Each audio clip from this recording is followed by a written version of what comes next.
दोस्तों नमस्कार। इस सीरीज में हम लोगों ने अब तक कवर किया हुआ है 1640 एमसीक्यूज। आज हम लोग इससे आगे बढ़ेंगे। ए और बी दोनों को फिल करना है। यहाँ पर फिल इन द ब्लैंक्स है, तो आपको यहाँ पर फिल करना है इन सारे विकल्पों को देखते हुए कि कौन इसमें से सही होगा। पदार्थ की अवस्थाएं डैश नहीं होती। पदार्थ की अवस्थाएं डैश को परिवर्तित कर बदली जा सकती है। पदार्थ की जो अवस्थाएं होती है वो अस्थायी नहीं होती है। अस्थायी नहीं होती है यानी कि हम पदार्थ की अवस्था को चेंज कर सकते हैं। तो अस्थायी नहीं होती है यानी कि ए नहीं होगा और यहाँ पर सी नहीं होगा क्योंकि यहाँ पर अस्थायी लिखा हुआ है। और हम कैसे बदल सकते हैं अवस्था को? टेम्परेचर को चेंज करके, प्रेशर को चेंज करके। तो यहाँ पर तापमान और दाब लिखा हुआ है, बी हमारा आंसर हो जाएगा। ध्वनि डैश में तेजी से गमन करती है। ध्वनि सबसे तेज चलती है ठोस में, उससे कम द्रव में, उससे कम गैस में। यहाँ पर देखो लिखा हुआ है वायु की तुलना में लोहा में तेजी से गमन करती है। वायु गैस है, लोहा एक ठोस है, तो सी हमारा आंसर हो जाएगा। यहाँ देखो लोहा ठोस, लकड़ी ठोस, दोनों ठोस है, तो लोहा और लकड़ी में ध्वनि तेज चलती है, लोहा में।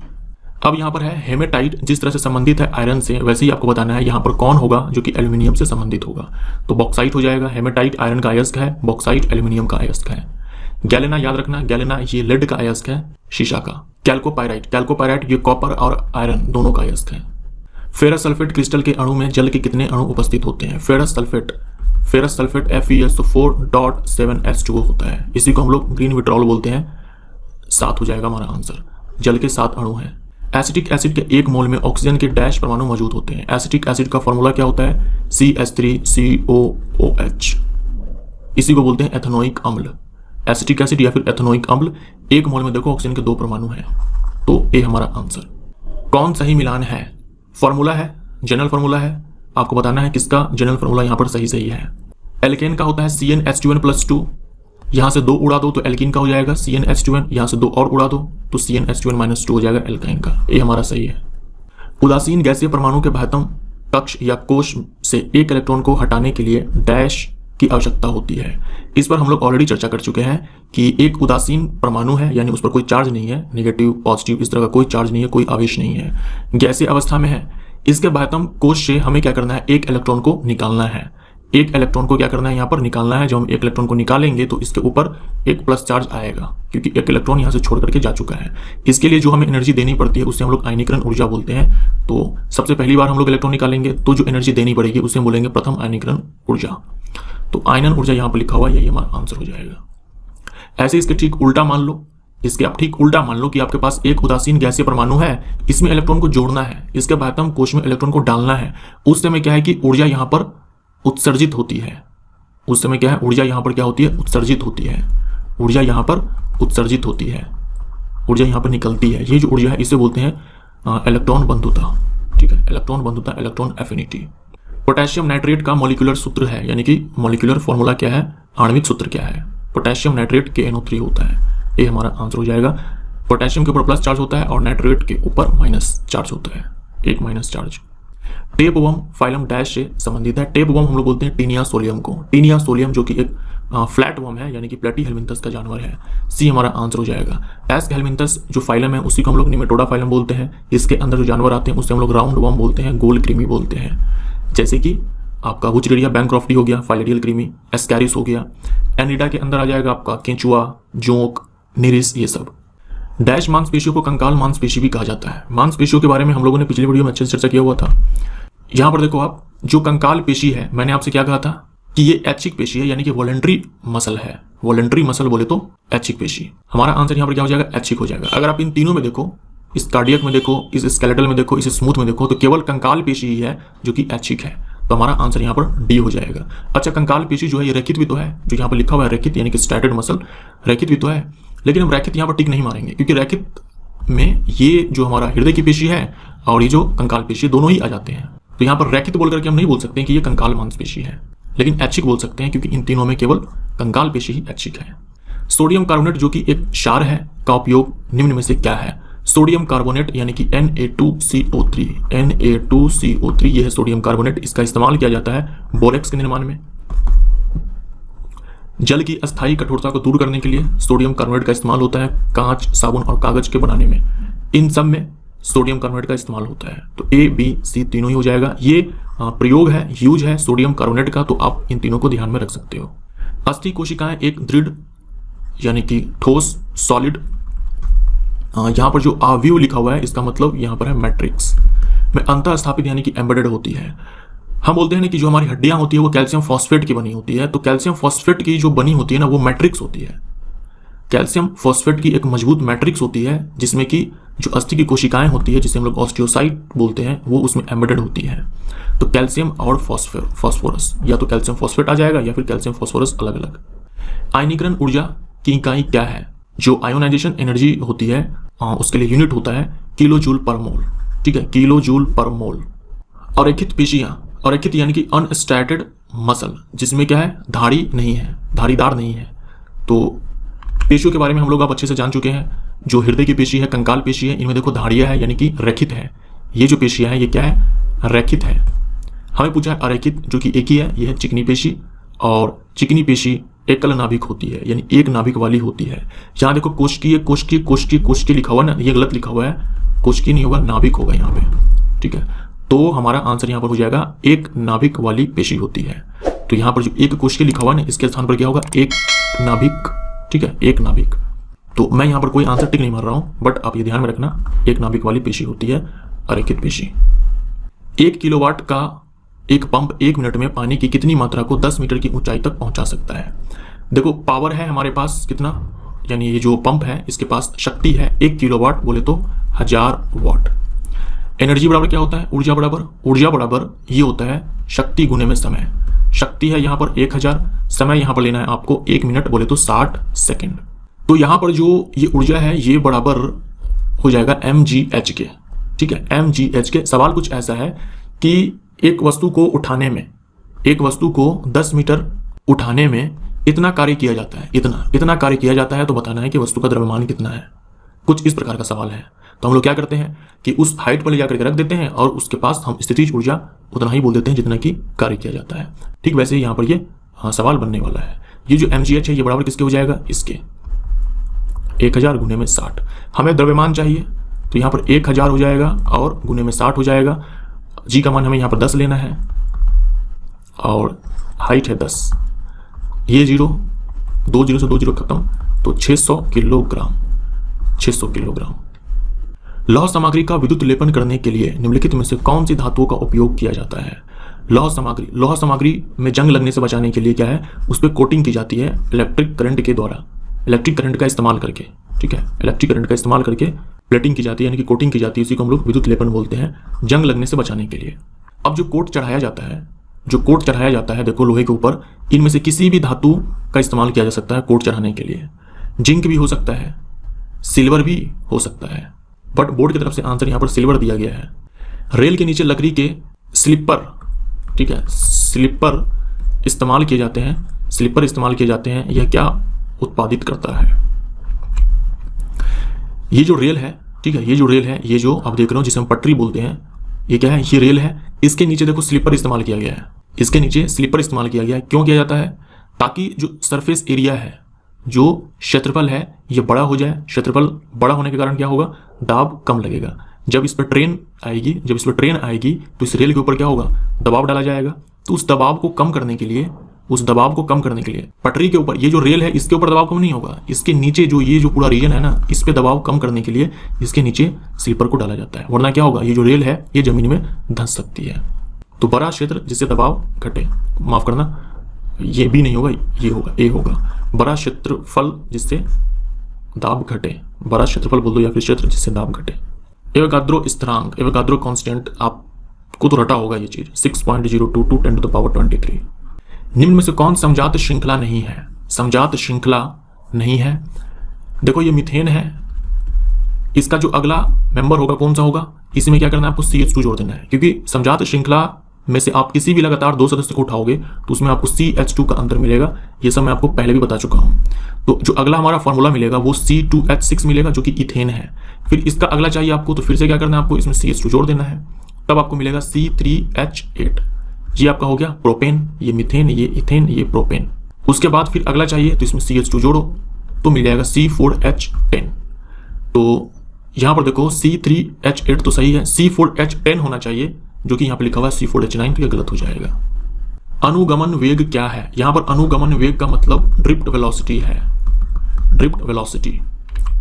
देखिए जो चालक होते हैं, आप जानते हो चालक में फ्री इलेक्ट्रॉन्स होते हैं, जो अच्छा चालक होते हैं उनमें फ्री इलेक्ट्रॉन्स बहुत ही अधिक होते हैं। तो ये जो फ्री इलेक्ट्रॉन्स होते हैं ये रैंडम मोशन करते रहते हैं, यानी अपनी मर्जी से इधर उधर भागते रहते हैं। जिस वेलोसिटी के साथ ये भागते रहते हैं उसी को हम लोग ड्रिफ्ट वेलोसिटी बोलते हैं।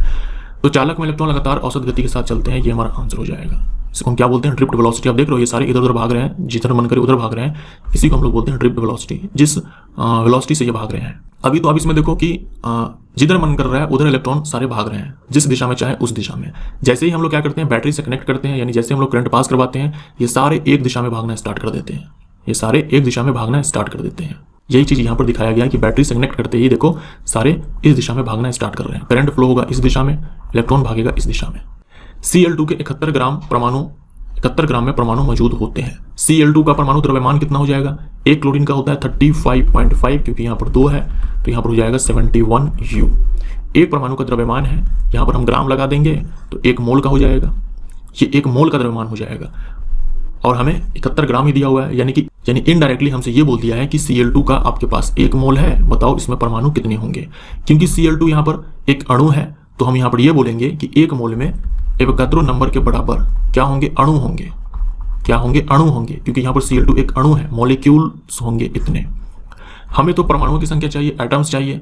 तो एक मॉलिक्यूल में क्लोरीन के 2 परमाणु हैं, इतने मॉलिक्यूल्स में 2 से मल्टीप्लाई कर दो तो ये हो जाएगा हमारा 4, 4, 0 और ये 12, तो इतना हो जाएगा, यानी कि 1.2044 इंटू 10⁻²4। मैंने एक पॉइंट जो है, ये जो पॉइंट है मैंने इधर की ओर खिसका दिया तो एक पावर यहाँ पर बढ़ा दिया। हमारा आंसर यहाँ पर क्या हो जाएगा? ये हो जाएगा। यहाँ देखिए आपको इथेन का फॉर्मूला दिया हुआ है, HCl का, हाइड्रोक्लोरिक अम्ल का और ग्लूकोज का। आपको बताना है इसका एम्पिरिकल फॉर्मूला क्या होगा। यहाँ पर जो लिखा हुआ है ना, आनुभाविक सूत्र क्या होंगे, यानी कि एम्पिरिकल फॉर्मूला क्या होगा। क्या सब है? एक तो आपके पास इथेन है, दूसरा है आपके पास हाइड्रोक्लोरिक अम्ल HCl और तीसरा है ग्लूकोज।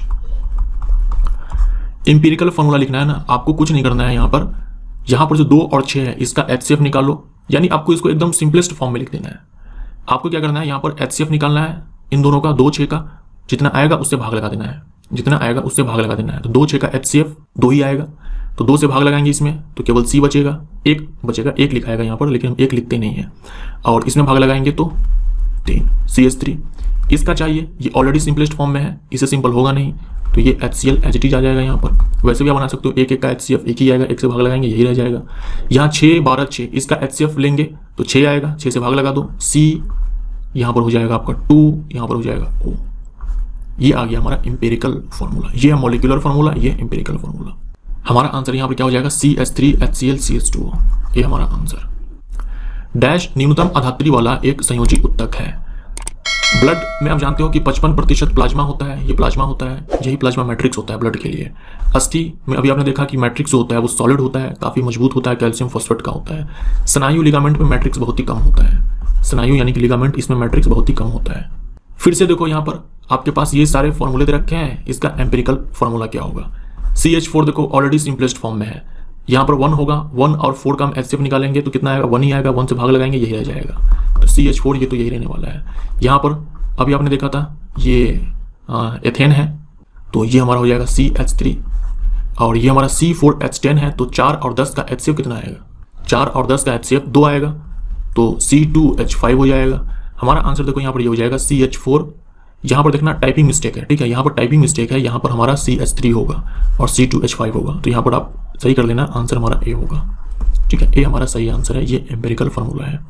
एक प्रसुप्त या डोरमेंट भ्रूण द्वारा सामान्य विकास के आरंभ अथवा पूर्ण ग्रहण को डैश कहा जाता है।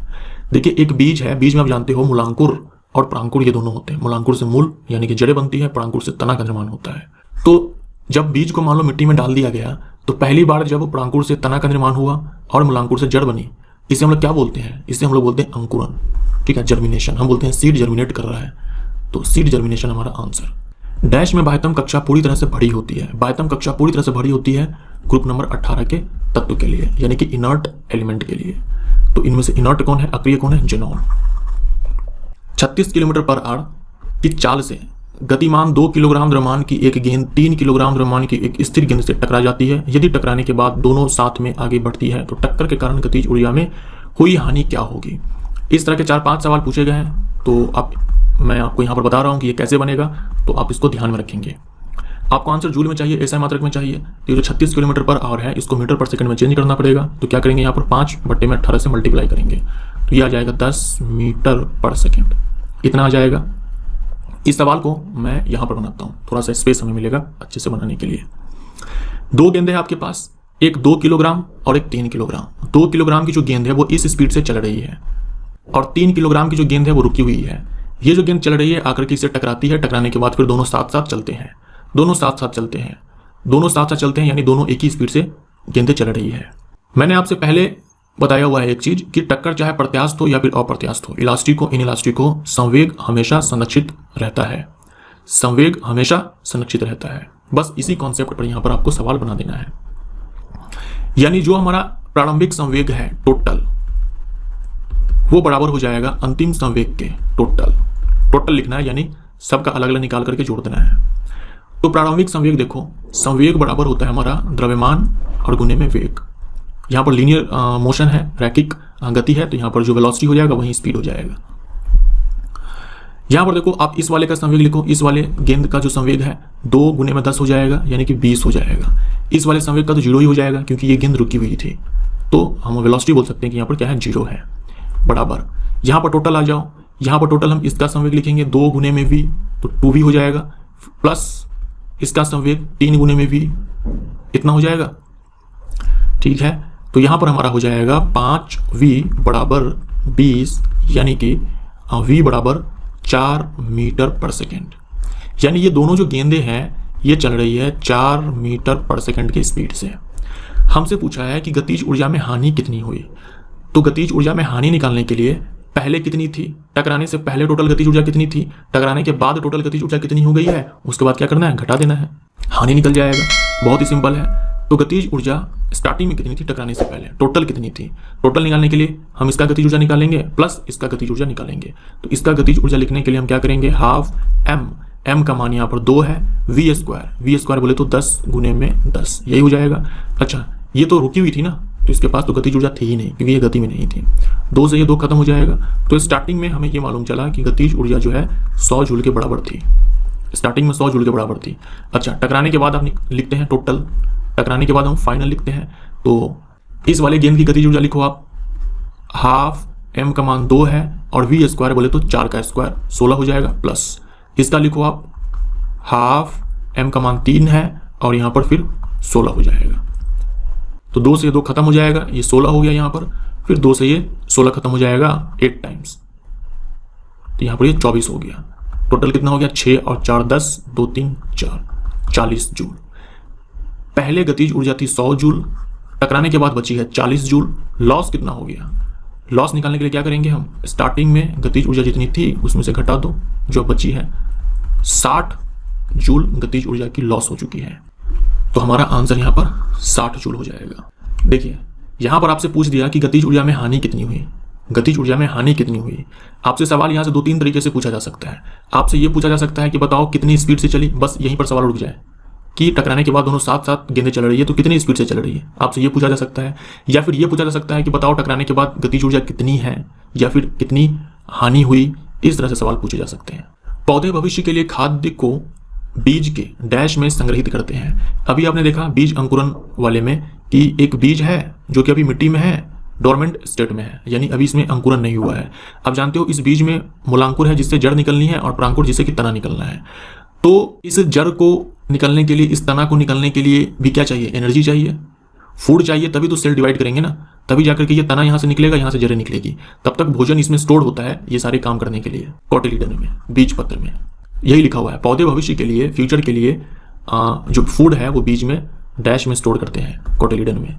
एक और होता है पार्ट एंडोस्पर्म, ठीक है, एंडोस्पर्म जिसे हम लोग भ्रूणपोष बोलते हैं, उसमें भी फूड स्टोर होता है। डैश फाइटोक्रोम एक प्रशांत रूप है। देखो यहाँ पर प्रशांत रूप का मतलब क्या है ये मुझे नहीं मालूम, ठीक है, ये मेरे को समझ में नहीं आया कि प्रशांत रूप का मतलब अंग्रेजी में क्या होता है।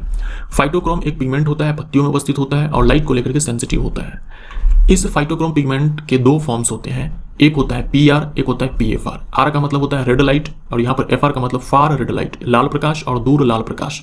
ये जो PR है, ये वाला जो फॉर्म है, ये रेड लाइट को एब्जॉर्ब करेगा, PFR में कन्वर्ट हो जाएगा।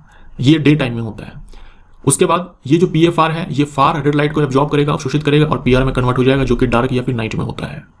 जो रेड लाइट है उसका जो तरंग दैर्घ्य है यहाँ पर देखो 660 नैनोमीटर है, और जो फार रेड लाइट है दूर लाल प्रकाश है, ये 730 नैनोमीटर वेवलेंथ है इसके पास।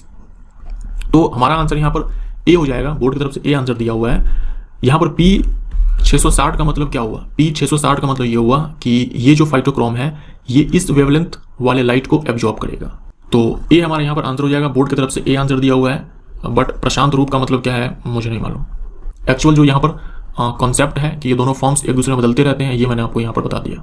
फेरस सल्फेट क्रिस्टल को टेस्ट ट्यूब में गर्म करने पर क्या उत्पादन यानी क्या उत्पाद बनते हैं? तो ये सवाल आप ध्यान में रखिएगा, इंपॉर्टेंट है। फेरस सल्फेट क्रिस्टल यानी कि FeSO4.7H2O। जब हम इसको गर्म करेंगे तो फाइनल प्रोडक्ट देखो क्या सा बनेगा, ferric oxide, sulphur dioxide, sulphur trioxide. Ferrous sulphate जो कि हाइड्रेटेड फॉर्म है, इसको हम गर्म करेंगे तो फाइनल जो प्रोडक्ट बनेगा वो फेरिक ऑक्साइड है, सल्फर डाइऑक्साइड है, सल्फर ट्राइऑक्साइड है। Ferric oxide, sulphur dioxide, sulphur trioxide, पानी, सी हमारा आंसर। इसमें पानी है तो पानी अलग हो जाएगा। निम्न में से कौन जिम्नोस्पर्म है? साइकस, पाइनस, आपने सुना होगा साइकस, पाइनस, ये जिम्नोस्पर्म होते हैं। तो यहाँ चीड़ का मतलब पाइनस है, पाइनस बोल दो या फिर सिंपली पाइन बोल दो। फर्न हो गया आपका टेरिडोफाइट, मॉस हो गया ब्रायोफाइट। यदि एक तत्व के परमाणु के नाभिक में 11 प्रोटॉन 12 न्यूट्रॉन है तो तत्व की द्रव्यमान संख्या है। द्रव्यमान संख्या को हम लोग ए से दिखाते हैं, तो नाभिक में कितने न्यूट्रॉन है प्लस कितने प्रोटॉन है जोड़ दो, वही हो जाएगा आंसर। हमसे 12 न्यूट्रॉन बोल रखा है, 12 न्यूट्रॉन है, 11 प्रोटॉन है, ये हो जाएगा 3 और 2 23। पीएच स्केल का इस्तेमाल करते हैं ना हाइड्रोजन आयन सांद्रता को मापने के लिए। तो यहाँ पर पूछा है कि पी का मतलब क्या होता है? तो पी का मतलब यहाँ पर पोटेंज होता है, जिसका मतलब होता है पावर। सोने को तांबा के साथ डैश मिश्रित किया जाता है। सोने के साथ तांबा को मिलाया जाता है सोने को कठोर बनाने के लिए। सोने के आभूषण बनाए जाते हैं, आभूषण के अलग अलग डिजाइन्स होते हैं। तो उन डिजाइन्स को देने में काफ़ी प्रॉब्लम होती है जब सोना अपने प्योर फॉर्म में होता है। जब सोना जो है प्योर फॉर्म में होता है तब ये काफ़ी सॉफ्ट होता है, तो वो डिजाइन नहीं दे पाते हैं आभूषण को तैयार करने के लिए, इसीलिए इसमें कुछ मात्रा में तांबा को मिला करके इसको कठोर बनाया जाता है। कोलेनकाइमा उत्तक की कोशिकाएं डैश से कोनों पर मोटी हो जाती है।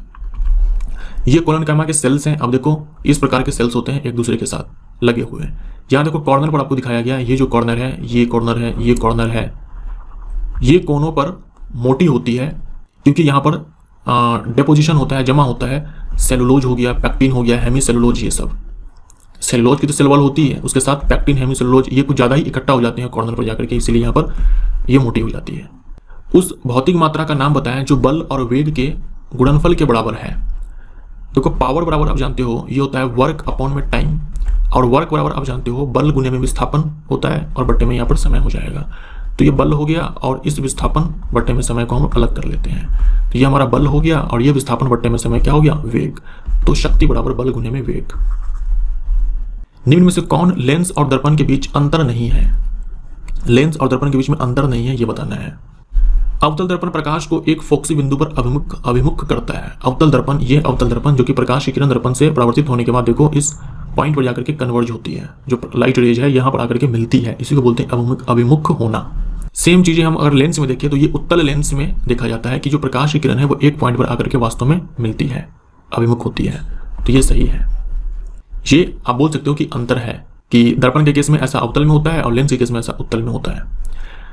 उसके बाद है लेंस में 2 फोकसी बिंदु होते हैं, लेंस के दोनों तरफ के लिए एक एक। लेंस में 2 फोकल पॉइंट्स होते हैं, जैसे यहाँ देखो एक यहाँ पर F1 है, एक यहाँ F2 है, लेंस के दोनों तरफ एक एक। तो ये चीज भी सही है। यहाँ पर जो है ना ये कुछ लाइन यहाँ पर छूटा हुआ है, ठीक है, यहाँ पर कुछ लाइन छूटा हुआ है, दर्पण के बारे में नहीं लिखा हुआ है। दर्पण में एक ही होता है, लेंस में 2 होता है, तो यहाँ पर कुछ लाइन जो है छूटा हुआ है, ये हमारा स्टेटमेंट सही हो जाता। उसके बाद है उत्तल दर्पण प्रकाश को अभिमुख करता है जैसा कि अवतल लेंस करता है। उत्तल दर्पण ये है, अभिमुख करने का मतलब ये हुआ कि टकराने के बाद प्रकाश की किरण एक पॉइंट पर जाकर के मिलेगी, लेकिन उत्तल दर्पण में ऐसा नहीं होता है। टकराने के बाद प्रकाश की किरण जो है एक दूसरे से दूर भागती है। अवतल लेंस में देखो क्या है, अवतल लेंस में भी दूर भागती है अपवर्तित होने के बाद। ये हमारा आंसर हो जाएगा, क्योंकि यहाँ पर दोनों बातें जो लिखी हुई है ये गलत है। उत्तल दर्पण और अवतल लेंस दोनों के बारे में जो बातें लिखी हुई है गलत है। प्रकाश दर्पण से परावर्तित होता है जबकि लेंस से अपवर्तित होता है, तो ये सही है। नेक्स्ट है जो अधातुएं होती है वो आमतौर पर अपने किस गुण के कारण अधिक विद्युत ऋणात्मक होती है। आप जानते हो कि जो धातु होती है वो विद्युत धनात्मक होती है और अधातु विद्युत ऋणात्मक होती है। तो अधातु विद्युत ऋणात्मक क्यों होती है? बोर्ड की तरफ से इसका आंसर दिया हुआ है कि क्योंकि इनका रेडियस छोटा होता है। मैं इसमें से कोई भी आंसर को टिक नहीं मार रहा हूँ। आप ये ध्यान में रखना कि अगर ये सवाल इस तरह से आए तो आप डी आंसर को टिक मार देना, लेकिन मेरे हिसाब से ये सही आंसर नहीं है कि रेडियस छोटा होता है इसलिए ये इलेक्ट्रोनेगेटिव होते हैं, विद्युत ऋणात्मक होते हैं। ये कोई लॉजिक नहीं है। आई थिंक ऐसा कोई लॉजिक नहीं है यहाँ पर कि परमाणु त्रिज्या कम है तो विद्युत ऋणात्मक होती है। अधातु विद्युत ऋणात्मक ये होती है क्योंकि उनके पास क्षमता होती है इलेक्ट्रॉन को ग्रहण करने की। अधातु के बाह्यतम कोश में हम जानते हो 5 इलेक्ट्रॉन, 6 इलेक्ट्रॉन, 7 इलेक्ट्रॉन होते हैं। तो इनके पास क्षमता है कि यहाँ पर 3 इलेक्ट्रॉन को एक्सेप्ट किया जा सकता है, यहाँ पर 2 इलेक्ट्रॉन को, यहाँ पर 1 इलेक्ट्रॉन को। इसीलिए विद्युत ऋणात्मक होते हैं, ना कि इसलिए क्योंकि साइज में छोटे होते हैं। हो सकता है यहाँ पर इन्होंने ये दिमाग लगा लिया हो कि भाई हम जब लेफ्ट से राइट जाते हैं आवर्त में तो साइज घटती है और अधात्विक गुण बढ़ते हैं। तो इस हिसाब से जो अधातु होते हैं उनके साइज छोटे होते हैं और अधातु जो होते हैं विद्युत ऋणात्मक होते हैं। तो इस हिसाब से क्या है कि यहाँ पर हो सकता है इन्होंने डी आंसर को टिक मारा होगा, बट ये कोई लॉजिक नहीं है। यहाँ पे डैश उत्तक में कोशिकाओं के बीच व्यापक दूरी होती है। यहाँ देख लो कार्टिलेज के बारे में कुछ बातें लिखी हुई है। आपको क्या करना है, इसको पढ़ना है वीडियो को पॉज करके, इंपॉर्टेंट है। जो कार्टिलेज की जो कोशिकाएं होती है उनके बीच में पर्याप्त स्थान होता है। तो कार्टिलेज यानी कि उपास्थि। स्थिर बल के लगने पर m द्रव्यमान द्वारा विश्राम अवस्था से दूरी तय करने के लिए आवश्यक गतिज ऊर्जा डैश के समानुपाती है। सवाल कुछ ये है कि एक वस्तु है जिसका द्रव्यमान m है, ये अभी स्थिर अवस्था में है यानी कि u बराबर 0 है। होता ही है इस पर एक लगातार बल लगाया जाता है तो ये कुछ दूरी चलता है, कुछ विस्थापन हो जाता है। विस्थापन मैंने मान लिया ऐसा है। अब क्योंकि यहाँ पर क्या है कि बल लगाया जा रहा है यहाँ पर, तो इसके पास कुछ गति है। तो यहाँ पर गतिज ऊर्जा 0 और यहाँ पर कुछ गतिज ऊर्जा है। यहाँ पर क्या है, कुछ गतिज ऊर्जा है। तो एक सिद्धांत तो होता है कार्य बराबर गतिज ऊर्जा में परिवर्तन। गतिज ऊर्जा में परिवर्तन बोले तो अंतिम गतिज ऊर्जा जो कि हमारा काइनेटिक एनर्जी है, कुछ भी हो सकता है, मैं यहाँ पर लिख नहीं रहा हूँ, सिंपली आप काइनेटिक एनर्जी मान लो, कुछ भी हो सकता है। डिपेंड करता है कि ये v कितना है और जो प्रारंभिक है वो तो 0 है। तो यहाँ से हमारा W जो आया ये गतिज ऊर्जा, W बराबर गतिज ऊर्जा।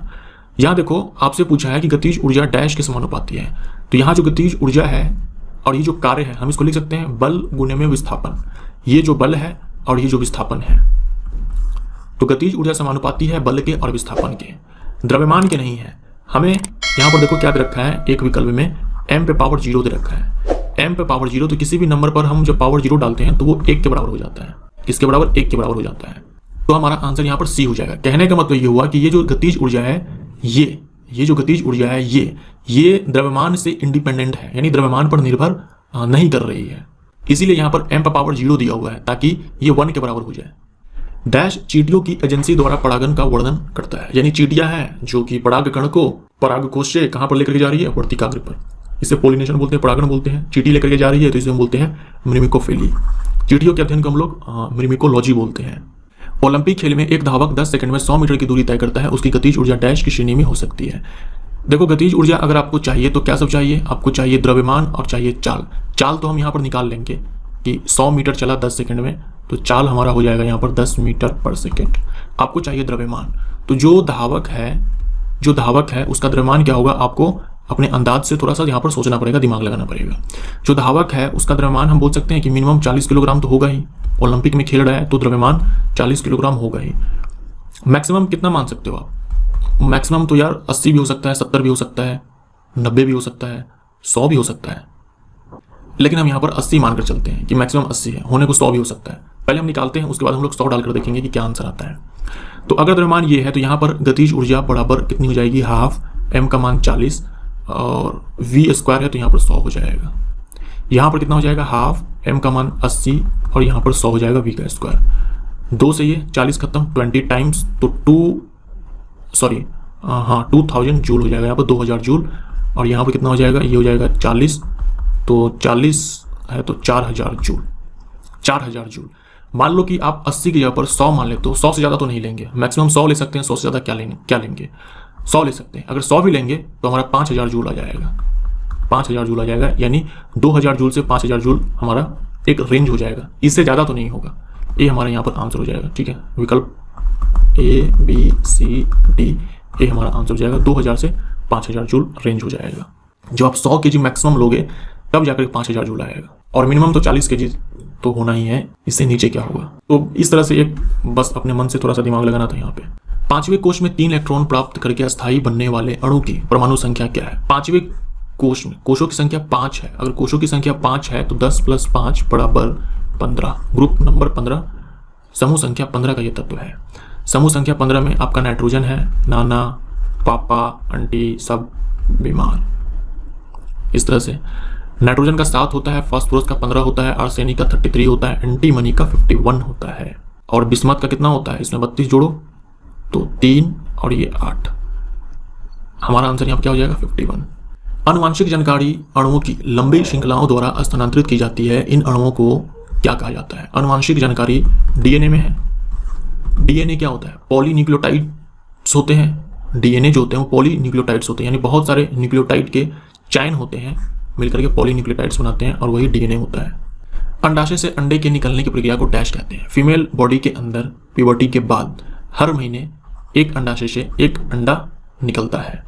तो ये जो निकलने की प्रक्रिया इसे हम लोग अंडोत्सर्ग बोलते हैं, ओव्यूलेशन बोलते हैं। अब ये एक सवाल है, देखो फिर से, जो अभी आपने देखा था संवेग संरक्षण का सिद्धांत पर आधारित जो सवाल था ये वही है। इस बार क्या दे रखा है कि एक वस्तु है, द्रव्यमान m है, ये 4 km/h से गति में है। एक और वस्तु है जिसका द्रव्यमान है 3m। ठीक है, यहाँ पर आप कर दो यहाँ पर कैपिटल M। ठीक है, ये कैपिटल है तो ये भी कैपिटल। अगर आप इसको स्मॉल बनाते हो तो इसको भी स्मॉल बनाना पड़ेगा। ये वस्तु रुका हुआ है, फिर वही चीज़ है, ये ऐसे चल रहा है, चलने के बाद ये दोनों आपस में टकरा जाते हैं। ये m है, ये 3m है। आपसे पूछा है कि टकराने के बाद दोनों किस स्पीड से चलेंगे, कैसे बनाओगे। फिर से वही कॉन्सेप्ट आपको लगाना है। यहाँ पर आपको देखो आंसर जो है km/h में ही निकालना है, तो हम यहाँ पर क्या करेंगे, मीटर/सेकंड में चेंज नहीं करेंगे। टोटल समय कितना हो जाएगा, लिखो यहाँ पर, इसका समय कितना हो जाएगा, इसका जो द्रव्यमान है और इसका जो वेग है, प्लस इसका तो 0 ही हो जाएगा। यहाँ पर टोटल समय कितना हो जाएगा, यहाँ mv + 3mv इतना हो जाएगा, यानी कि ये हो गया हमारा 4m बराबर, यहाँ हो जाएगा हमारा 4m × v, यानी कि v बराबर हो जाएगा हमारा 4m/4m। ये 4m से 4m खत्म हो जाएगा, यानी कि 1 kg/h, माफ करना 1 km/h। ठीक है, 1 km/h। तो यहाँ पर आपसे सिंपली स्पीड पूछ दिया कि टकराने के बाद किस स्पीड से दोनों चलेंगे। कौन सत्य नहीं है। कैल्शियम फॉस्फेट से बना दंत वल्क यानी कि एनामेल शरीर में सबसे कठिन पदार्थ है। जो एनामेल है वो हमारे बॉडी के अंदर सबसे हार्डेस्ट पार्ट है, ये सही है। टूथपेस्ट आमतौर पर क्या होते हैं, क्षारीय होते हैं, सही है, ये क्षारीय होते हैं। हमारे मुख गुहा में अगर एक्स्ट्रा एसिड बन चुका है तो ये उसको न्यूट्रलाइज कर देता है, ये भी सही है। मुंह में मौजूद बैक्टीरिया मुंह में बची शर्करा और खाद्य कणों के आक्रमण से अम्ल उत्पन्न करते हैं। हमें कहा जाता है खाने के बाद अच्छे से ब्रश करना चाहिए।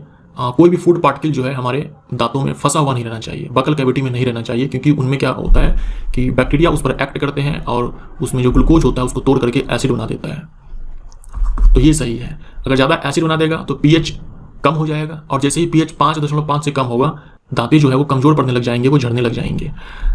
तो pH 5.5 से अधिक होता है तो दंत क्षय शुरू हो जाता है, ये गलत हो जाएगा। 5.5 से अधिक नहीं, कम होना चाहिए, तब जाकर के दंत क्षय स्टार्ट होगा, ये गलत है। डैश व मुक्त ऊर्जा है जब एक इलेक्ट्रॉन अपने उदासीन गैसीय परमाणु में जोड़ा जाता है। जोड़ा जाएगा तो ऊर्जा मुक्त होती है, इसे हम लोग इलेक्ट्रॉन बंधुता बोलते हैं। अगर निकाला जाएगा तो ऊर्जा देनी पड़ती है, जिसे हम लोग आयनन ऊर्जा बोलते हैं। जल और अन्य पदार्थ से रंगीन अशुद्धियों और बुरी गंध को अधिशोषित करने के लिए यानी कि हटाने के लिए कार्बन के निम्नलिखित में से किस अपरूप का उपयोग किया जाता है। कार्बन के किस एलोट्रॉप का इस्तेमाल होता है। तो वाटर को फिल्टर करने के लिए चारकोल। वीडियो देखने के लिए धन्यवाद दोस्तों, नमस्कार।